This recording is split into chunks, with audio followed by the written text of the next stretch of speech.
been praying, waiting, and wondering why heaven is so quiet. And here's the truth no one talks about.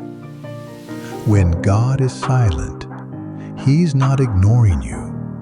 He's orchestrating something far greater than your current understanding can grasp. That silence you're frustrated with? It's strategic. God's greatest works often begin in the unseen, in the stillness, in what feels like abandonment, but is actually preparation. Think of Joseph, betrayed, enslaved, in prison for years. God said nothing, but behind the silence, He was preparing a throne. The same silence hovered over Jesus in the tomb. No miracles, no light, no voice. Just 3 days of complete stillness before resurrection power exploded. That quiet you're in might be the tomb before your breakthrough. You ask, why can't I feel Him? But maybe God isn't interested in giving you a feeling. He's building in you the kind of faith that doesn't flinch in the dark. Hebrews 11 isn't a list of the most comfortable. It's a list of the most tested, and silence was their training ground. Sometimes the loudest move of heaven is the one you can't hear, because it's happening inside of you. You see, God doesn't shout when He's sculpting. He shapes in secret.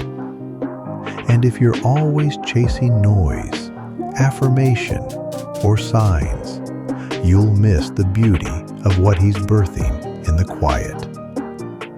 Romans 8:28 wasn't written for people who can see everything. It was written for those who trust that all things include unanswered prayers, long nights, and seasons where nothing makes sense. What if this isn't a delay, but divine alignment?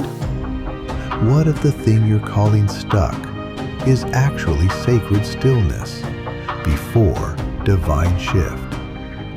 That relationship that didn't work, the job that slipped away, the closed doors, they weren't rejection, they were redirection.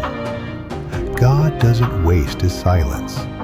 It is calculated, holy, and never without purpose. If He's not speaking, it means He's doing something deep. Remember, even in Genesis, creation began with darkness and void. Then came the voice. So if it's dark around you, don't panic.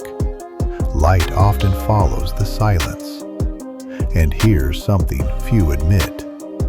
We secretly equate God's love with constant reassurance. But real maturity and faith looks like peace without answers.